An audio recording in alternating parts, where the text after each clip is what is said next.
बोली श्री सद्गुरुदेव भगवान की जय। श्री गुरु चरण सरोज रज निज मन मुकुर सुधारि वरणहु रघुवर विमल यश जो दायक बुद्धिहीन तनु जानिके सुमिरो पवन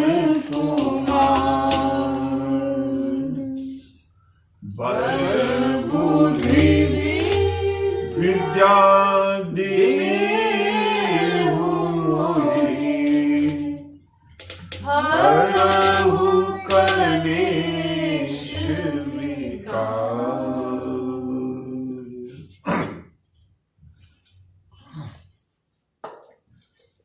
चलें परम पावन भगवान शिव के मंगलमय चरित्र को श्रवण और गायन करने से पहले प्रेम के साथ 2-4 बार भगवान नाम संकीर्तन, प्रभु के नाम का संकीर्तन, और उसके बाद हम सीधे चलेंगे कथा में, जहां आज भोलेनाथ के विवाह की जो प्रक्रिया है वो पूरी होगी। भगवती पार्वती और भगवान शिव का मंगलमय विवाह। बोली शंकर भगवान की जय। 2 बार भगवान के नाम का प्रेम से संकीर्तन करना। हरे राम राम राम सीता राम राम राम। हरे राम राम राम सीता राम राम राम। हरे राम राम राम सीता राम राम राम। हरे राम राम राम सीता राम राम राम। हरे राम राम राम सीता राम राम राम। हरे राम राम राम सीता राम राम राम। हरे राम राम राम सीता राम राम राम। हरे राम राम राम सीता राम राम राम। हरे राम राम राम सीता राम राम राम। हरे राम राम राम सीता राम राम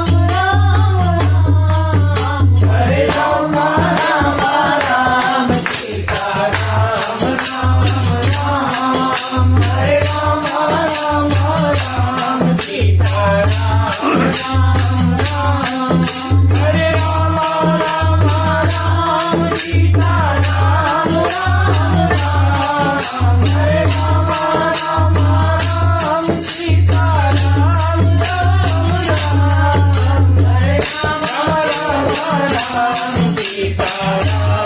राम। हरे राम राम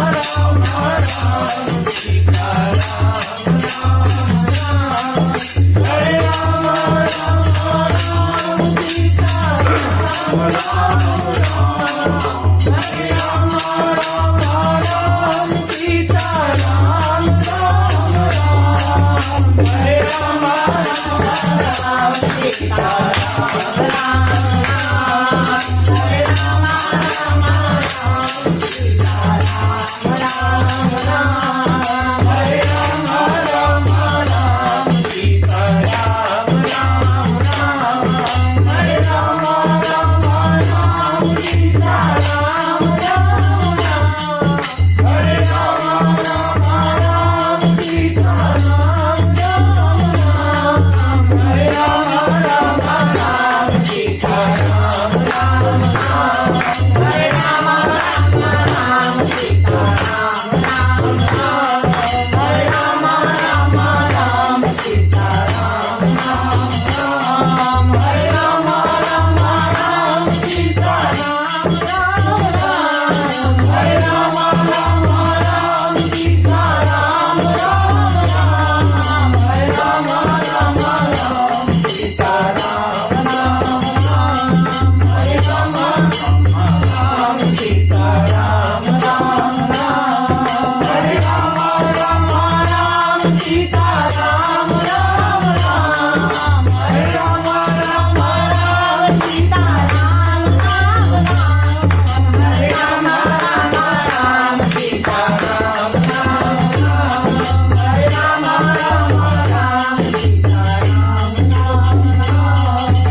राम राम राम सीता राम राम राम। बोली शंकर भगवान की जय। श्यावर रामचंद्र की जय। बाबा विश्वनाथ की जय। बजरंग बली की जय। श्री सद्गुरुदेव भगवान की जय।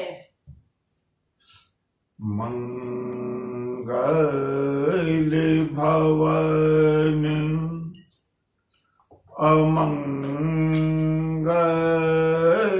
हारी मंगल भवन अमंगल हारी। मंगल भवन अमंगल हारी मंगल भवन अमंगल हारी। द्रवहु सुदशरथ अजीर बिहारी। द्रवहु सुदशरथ अजीर बिहारी।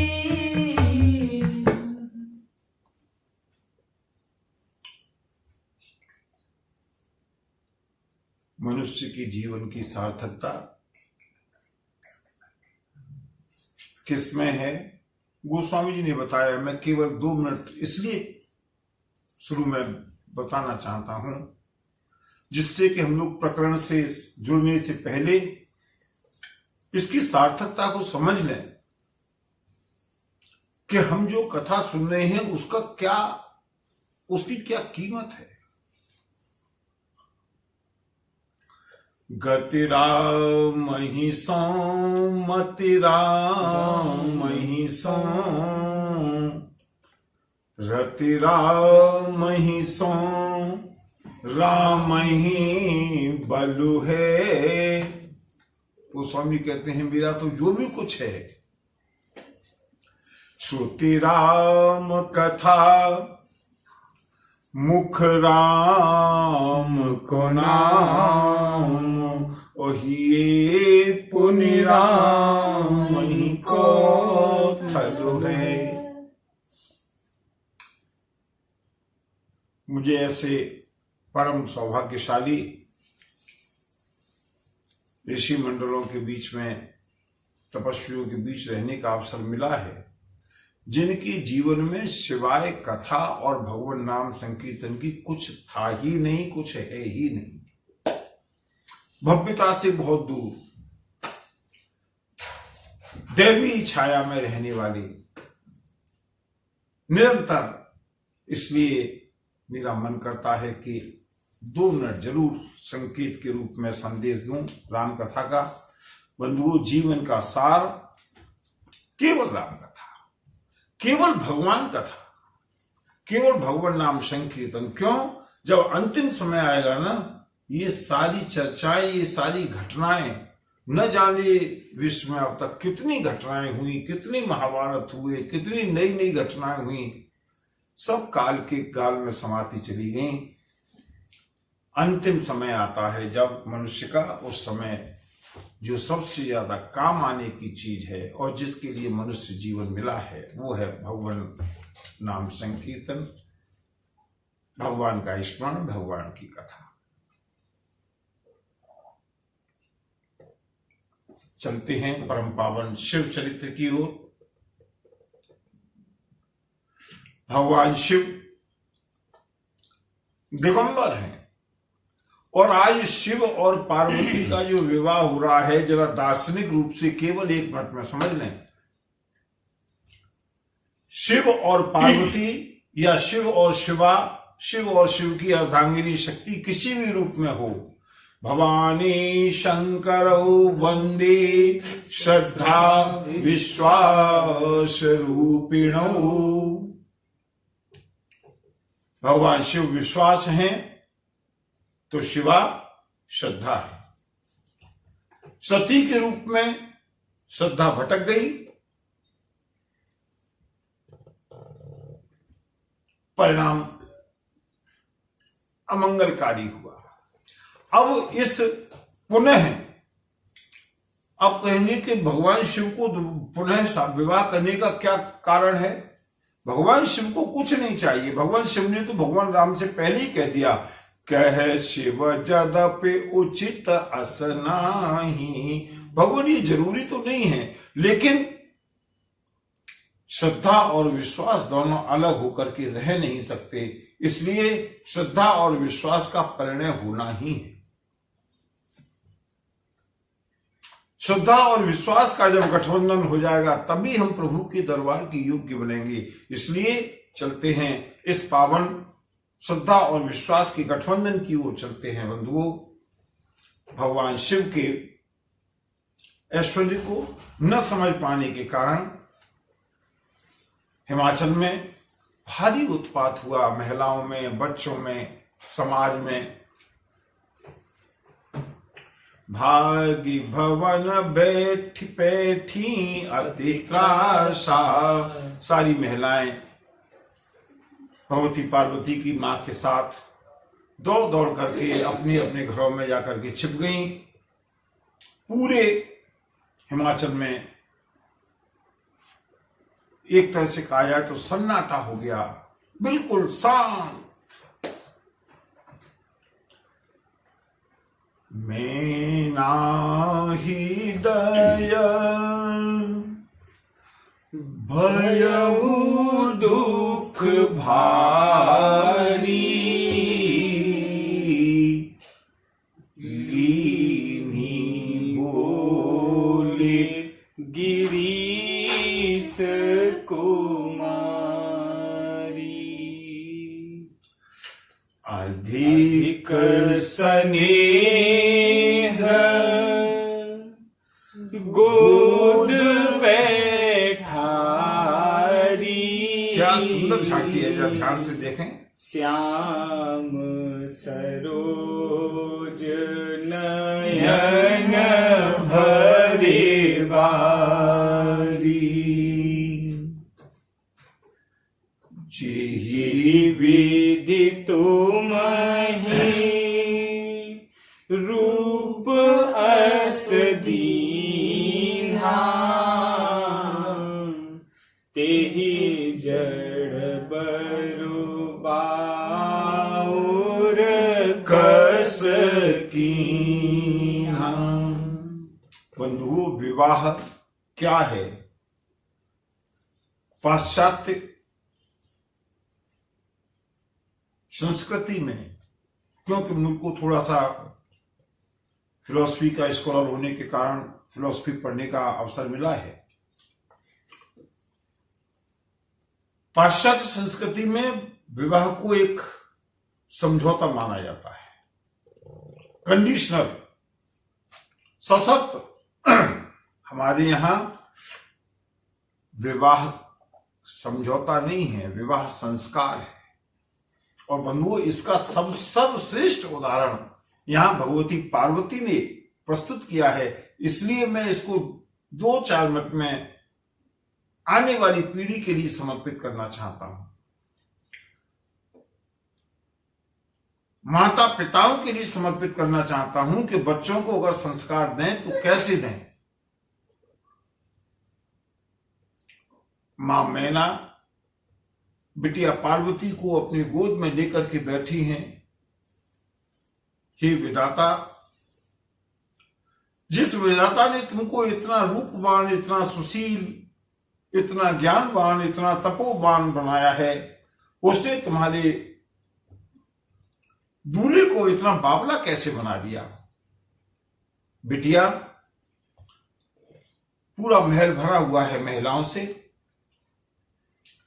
भगवती मैना कहती है, बिटिया, कस कीन बरु बोराग विधि जेहि तुम ही सुंदरता दई, जो फल चहिय सुर तरु ही सो बर बस बबू रही ना गई। हे विधाता, जो फल कल्प वृक्ष में लगना चाहिए था वो जाकर के बबूल के वृक्ष में लग गया, ऐसा कैसे हो गया? नहीं, सुनो, चाहे कुछ भी हो जाए, मैं भी मां हूं, मेरे भी मां का हृदय है, मेरे पास भी मां का अधिकार है, तो सुन लो।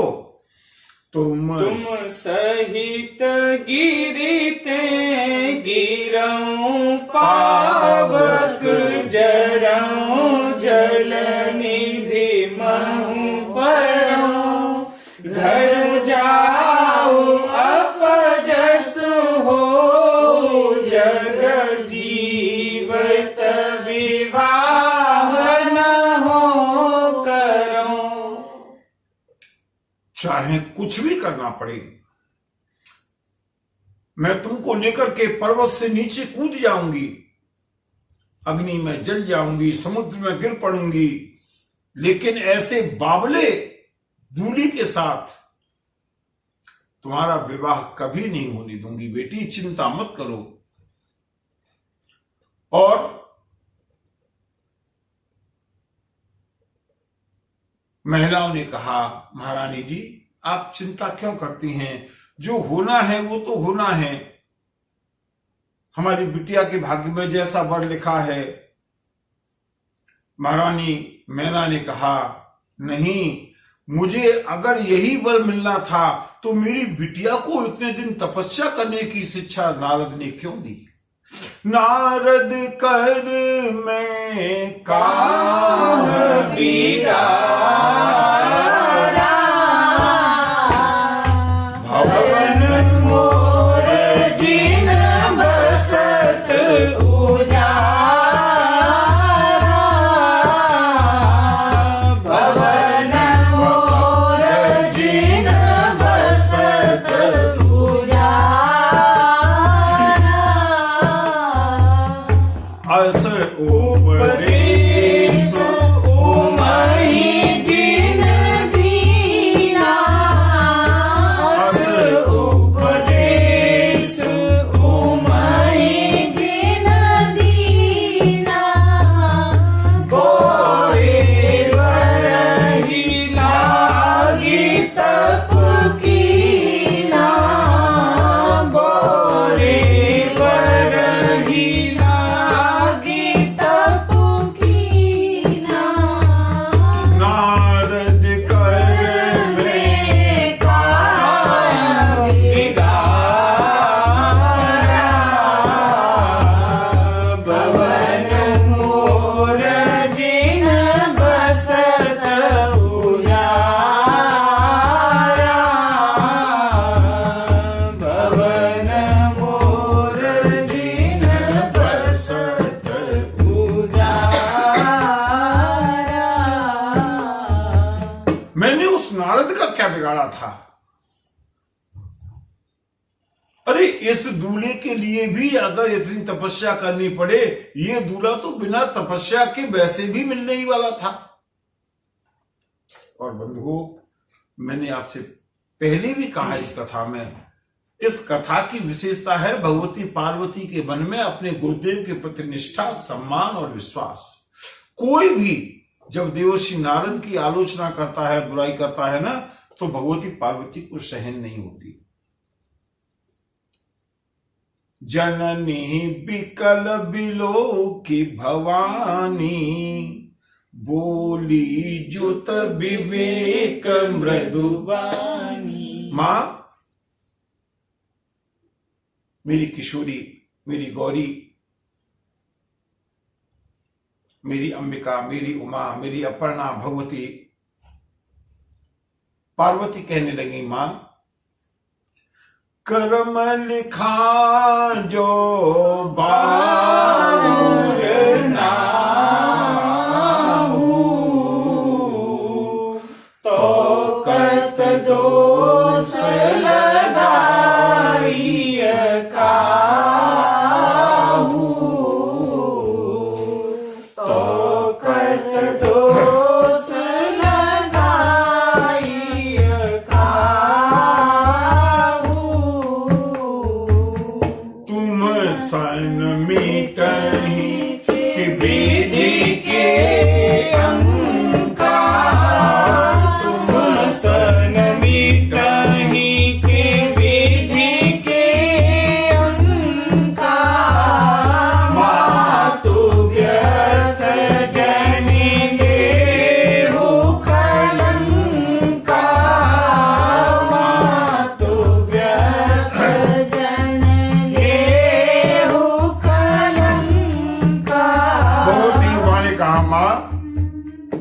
किसी को दोष देती हो। अगर हमारे भाग्य में आजकल की बच्चियां, आजकल के परिवार विवाह के बाद टूटते सिसकते हुए संबंध, उनको मैं ये वैक्सीन के रूप में इस कथा को इंजेक्ट करना चाहता हूं। बंधुओं, क्या चरित्र है और क्या आदर्श है भगवती पार्वती का। मां को समझा रही है छोटी सी बिटिया, मां कर्म लिखा जो बाउर ना हो। अगर हमारे भाग्य में कोई बावला पति लिखा है तो किसी को दोष लगाने से क्या फायदा है। मां,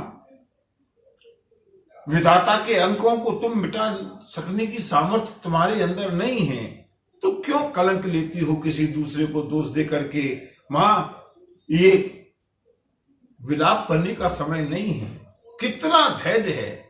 इसीलिए तो मेरी मां भगवती पार्वती विश्व की सती शिरोमणि है।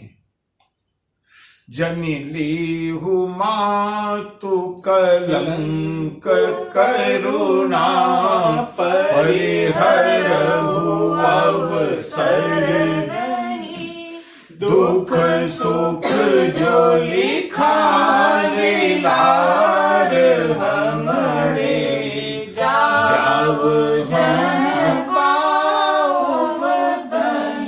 भगवती कहती हैं, मां कलंक मत लो किसी को दोष दे करके। हमारे प्रारब्ध में, हमारे भाग्य में दुख और सुख जो भी लिखा है, हम जहां भी जाएंगे वहां हमको मिलेगा। और बंधुओं, ये एक ध्रुव सत्य है। आगमा पायनो नित्यांतांतितीच्छ स्वभारत मात्रा स्पर्शास्तु कौन्तेय शीतोष्ण सुख दुःखदः। श्रीमद् भगवद गीता। ये जीवन बना ही इसलिए है कि कभी सुख है, कभी दुख है। इसी का नाम जीवन है। कभी सुख है, कभी दुख है। इसी का नाम जीवन है। जो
जॉय एंड वो आर वन फाइंड। ये जो जीवन रूपी वस्त्र है, इसमें एक धागा सुख का है, एक धागा दुख का है।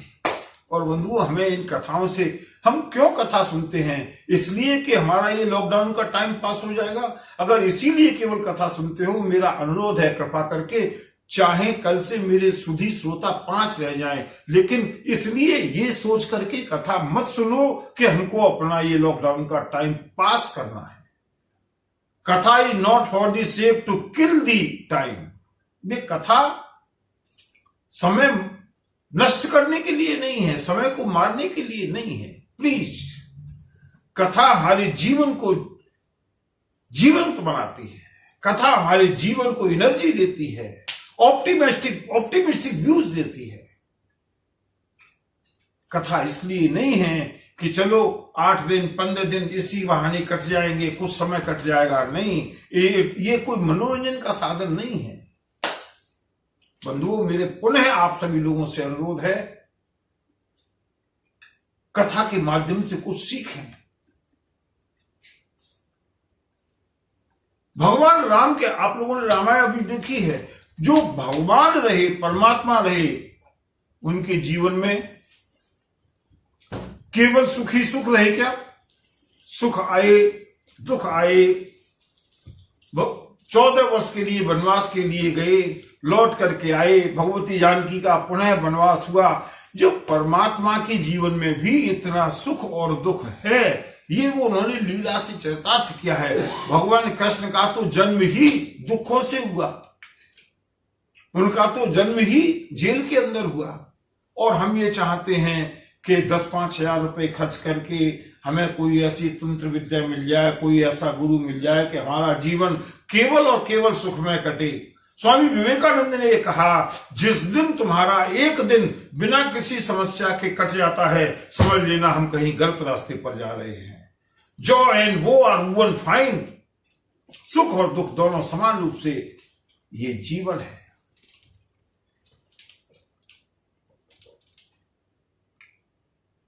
मुस्कुरा के गम का प्याला जिसको पीना आ गया, यह हकीकत है जहां में उस पर जीना आ गया। जिसने कभी गम का प्याला पिया ही नहीं, वो जीवन के संघर्षों से क्या परिचित होगा। बंधुओं, यहां भगवती पार्वती ने बहुत सुंदर जो उपदेश दिया है अपनी मां के लिए। और उसी समय क्या होता है, सारी की सारी महिला मंडल, सारी माताएं, सारी देवियां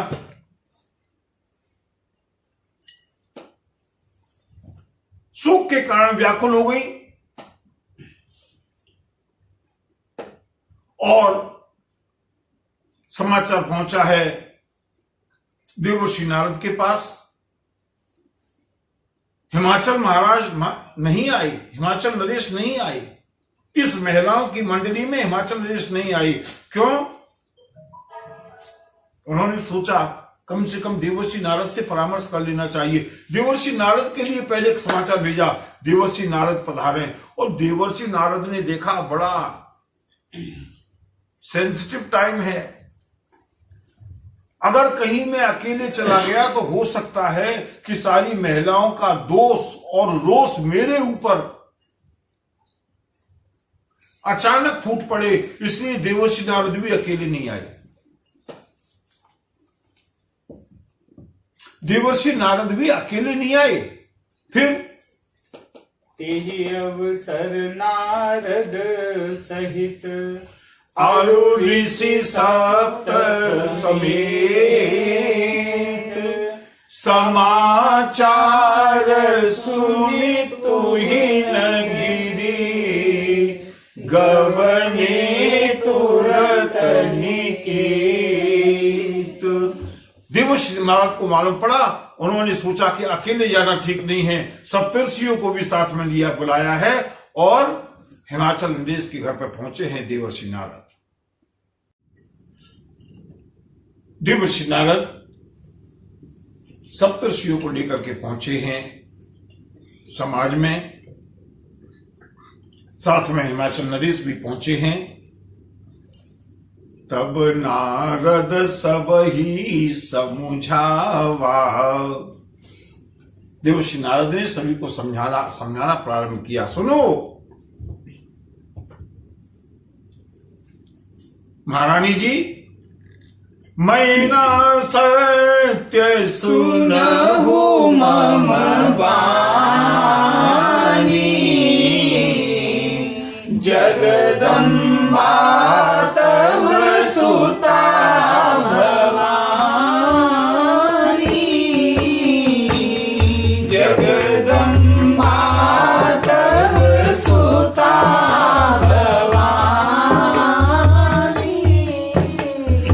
जनमी प्रथम दक्ष ग्रह जाई,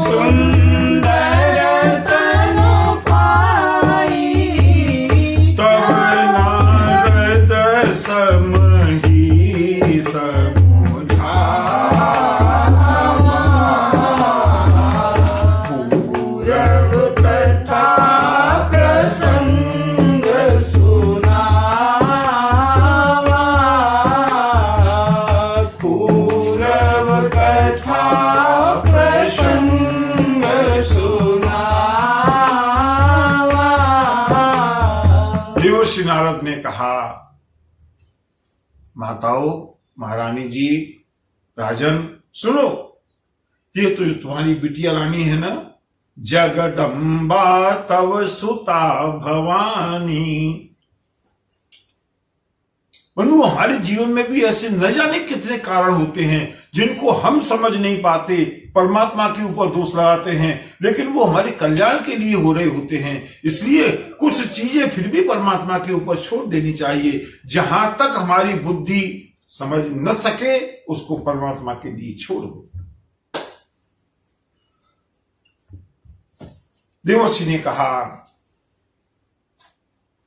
पूर्व जन्म में तुम्हारी बिटिया दक्ष की पुत्री के रूप में जन्म लिया था, सती नाम था। एक बार इनको भ्रम हुआ, मर्यादा पुरुषोत्तम भगवान श्री राम को देख करके इन्होंने परीक्षा ली, भगवान शिव से विवाद हुआ। सिय वेशु सती जो कीनते ही अपराध, शंकर परिहरी हर विरह जाई बहोरी पितु के जग जोगान नजरी। अब जन्मी तुम्हारे भवन निज पति लागे दारुण तप किया। अस जानी संशय तजहु गिरिजा सर्वदा शंकर प्रिया। देवर्षि नारद ने समझाया, छोड़ दो इन विषाद को। सुनि नारद के वचन तब और सब कर मिटा विषाद।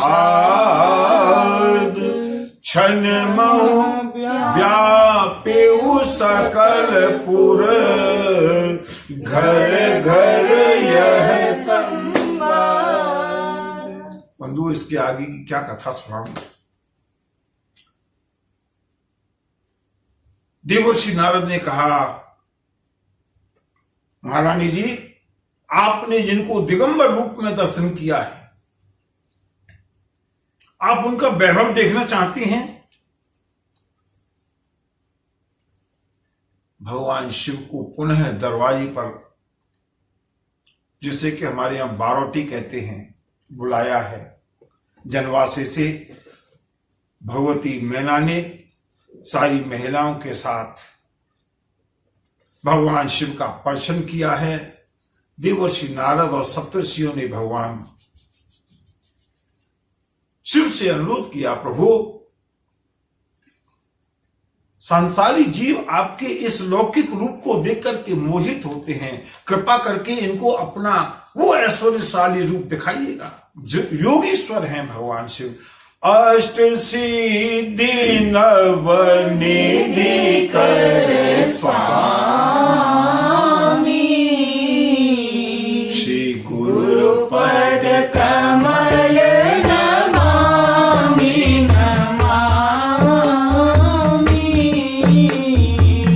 शिव पद कमल नमामि नमामि,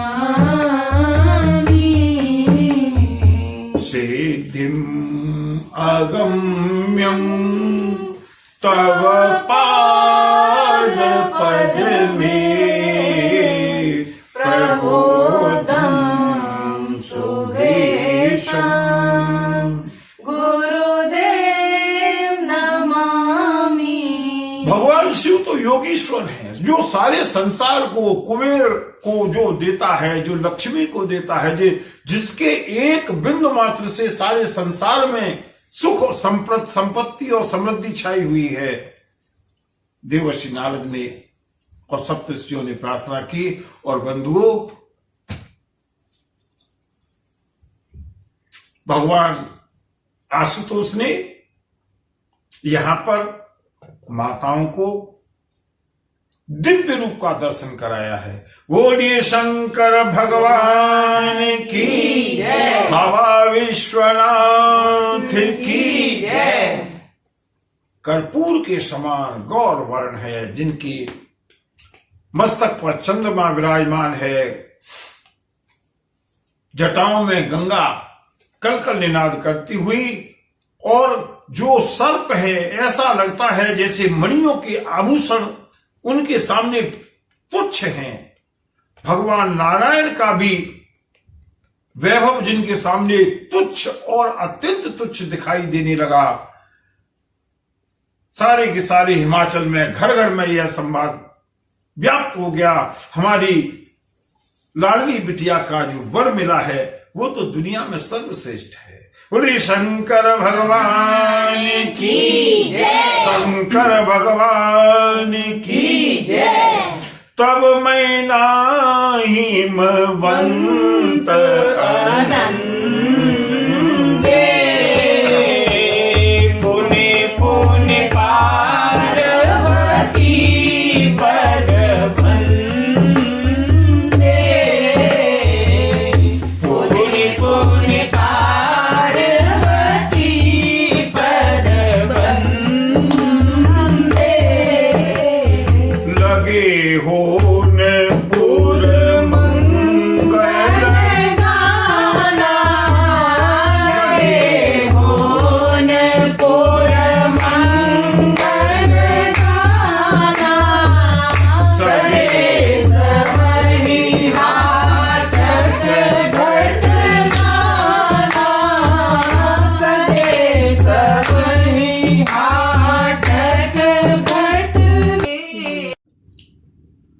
सिंहासन अति दिव्य सुहावा,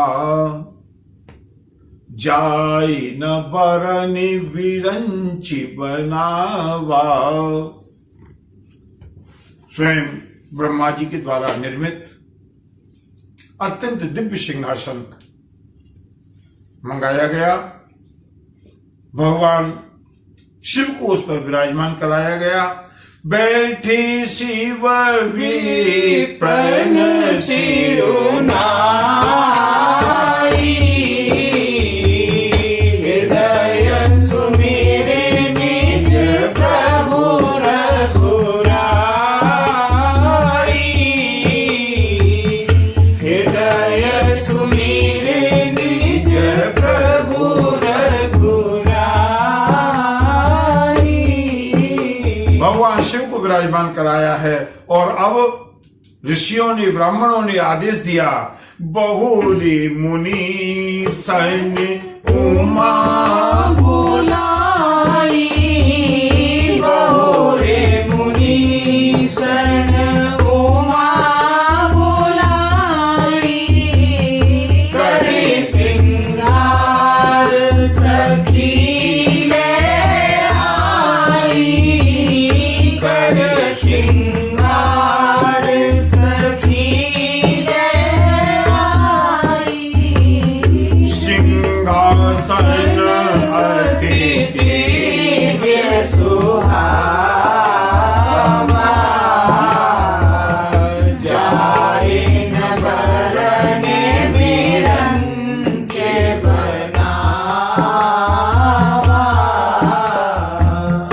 जाय न बरने विरंच बनावा। भगवान आशुतोष को सिंहासन पर विराजमान कराया गया है। ऋषियों ने आदेश दिया, सखियां भगवती उमा को साथ में लेकर के आई हैं। और अब भगवान शिव और शिवा, भव और भवानी के बीच में जो विवाह का असली गठबंधन होता है, जैसा विवाह के विधि श्रुति गाई, और जैसे ही वो अवसर आया क्या होता है, बोले भगवती उमा और भगवान शिव के बीच में भावर पड़ने लगी। शिव गौरायु के संग परने लगी, हरे हरे परने लगी भावरिया, शिव गौरा जी के संग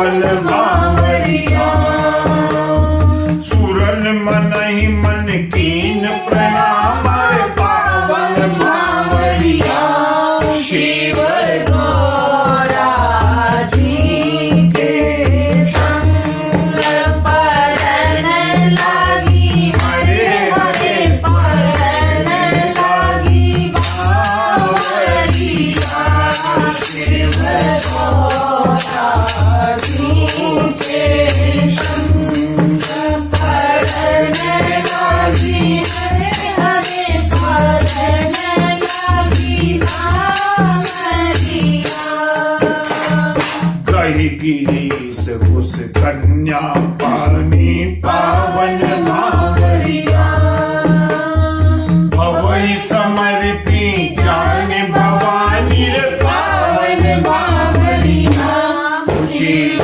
गौरा जी के संग परन लागी हरे हरे परन लागी बावरिया शिव गौरा जी के संग परन लागी हरे हरे परन लागी बावरिया पान ग्रहण जब कीन महेशा पावन बावरिया वो पावन समय आया है बंधुओं।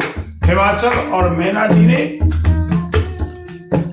अपने जमाता भोलेनाथ का हाथ अपने हाथ में लिया, अपनी बिटिया का हाथ अत्यंत सुकुमारी अंबिका उमा पार्वती का हाथ अपने हाथ में दिया और जैसे ही पान ग्रहण जब तीन महेशा पावन बावरिया हर से तब सकल सुरेश पावन बावरिया शिव गौरा जी के संग परन लागी हरे हरे परन लागी बावरिया शिव गौरा जी के संग परन लागी हरे हरे परन लागी बावरिया वेद मंत्र मुनिवर उच्चरहि पावन बावरिया जय जय जय शंकर सुर करहि पावन बावरिया शिव गौरा जी के संग परन लागी हरे हरे परन लागी बावरिया हर गिर जाकर भयउ विवाहु पावन बावरिया हर गिर जाकर भयउ विवाहु पावन बावरिया सकल भुवन बलिरा उछाउर पावन बावरिया शिव गौरा जी के संग परन लागी हरे हरे परन लागी बावरिया शिव गौरा जी के संग परन लागी हरे हरे परन लागी बावरिया बोले शंकर भगवान की भगवान शिव और भगवती पार्वती, शिव और शिवा का पावन गठबंधन संस्कार होता हुआ और उसी समय एक टेक्निकल प्रॉब्लम आई। टेक्निकल प्रॉब्लम क्या आई? भगवान शिव की ओर से जो भी कुछ करने वाले हैं, कौन है? या तो सप्तर्षि हैं, या तो ब्रह्मा जी हैं, या तो देव भगवान नारायण हैं, इनके कुल खानदान का कुछ पता नहीं, कहां से कौन माता पिता कैसे कैसे। और जिस समय गठबंधन होता है, वर पक्ष की ओर से ब्रह्मा जी बैठे हैं, भगवान नारायण बैठे हैं, यही दोनों मुख्य भगवान ये त्रिदेव हैं। ऋषियों ने कहा भगवान शिव से,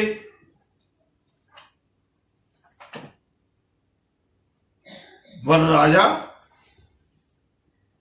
अपने पिता का नाम उच्चारण करो। अब भगवान शिव के पिता का नाम, ब्रह्मा जी ने बात संभाल ली, बोले विरंच मैं हूं। बहुत सुंदर। भगवान शिव ने प्रणाम किया।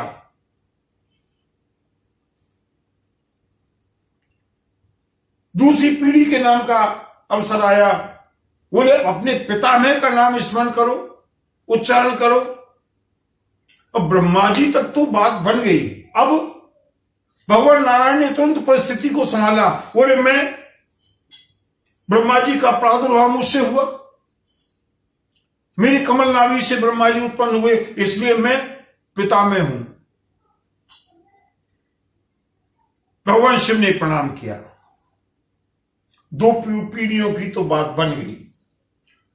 5 पीढ़ियों के नाम दिए जाते हैं ना, कम से कम 3 पीढ़ियों के तो ले लें। ऋषियों ने कहा भोलेनाथ अब तीसरी पीढ़ी के अपने प्रपिता के नाम, पितामह का नाम बताएं। आपके पिता के पिता के पिता। भगवान शंकर ने विचार किया कब तक ये लीपापोती होगी। भगवान शिव ने कहा तीसरी पीढ़ी में मैं फिर से खुद ही हूं, क्योंकि मेरे ही द्वारा उस ज्योतिर्लिंग से विष्णु जी की उत्पत्ति हुई, उसी से ब्रह्मा जी की उत्पत्ति हुई। इसलिए जो भी कुछ हूं बोलिए शंकर भगवान की जय। लाडली बिटिया का विदा का समय आया है। मां मैना ने अपनी लाडली को संस्कार दिए हैं, शिक्षा दी है और भोलेनाथ के हाथों में समर्पित किया है। नाथ उमा मम प्राण सम ग्रह किंकरी करी।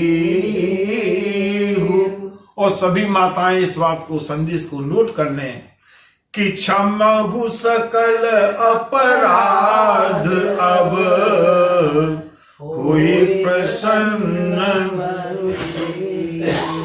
बेटी करहु सदा शंकर पद पूजा, नारी धर्म पति देव न दूजा। बार बार भगवती पार्वती को नारी धर्म की शिक्षा दी है और इस तरह से भगवान शिव और पार्वती का विवाह हुआ। भगवान शिव भवानी को लेकर के साथ में कैलाश पर्वत पर पहुंचे हैं। जब ही शंभु कैलाश ही आए, सुर सब निज निज लोक सिधाए। सुर सब निज निज लोक सिधाए। भगवान शिव कैलाश पर मां पार्वती के साथ भोग विलास करने लगे, गृहस्थाश्रम का जीवन। तब जन्म्यो शट वदन कुमारा, तारक असुर समर जिहि मारा। भगवान का गृहस्थाश्रम आगे बढ़ता हुआ षडानंद षटवदन, जिन्हें कार्तिकेय भी कहते हैं, जो देवताओं के सेनापति के नाम से प्रसिद्ध हुए, उन्होंने तारकासुर का वध किया। भगवान गणपति जी का जन्म हुआ। गोस्वामी जी ने पहले ही कहा देवता अनादि हैं, इसलिए किसमें कोई किसी तरह की शंका न करे। भगवान शिव और पार्वती का परम पावन मंगलमय गृहस्थाश्रम चलता हुआ, और यहां से अब आगे गृहस्थाश्रम से राम कथा की भागीरथी प्रकट होना चाहती है, इसलिए इस कथा को थोड़ा सा संक्षेप में, थोड़ा सा विस्तार से वर्णन करके हमने उस स्थान पर पहुंचा दिया जहां कल पावन अक्षय तृतीया पर, आज भी अक्षय तृतीया है, कल हम इस भागीरथी का श्री गणेश करेंगे। भगवान शिव और पार्वती के बीच में पावन संवाद, और यहां से श्री राम कथा का श्री गणेश। बोलिए शंकर भगवान की जय। नमः पार्वती पतये हर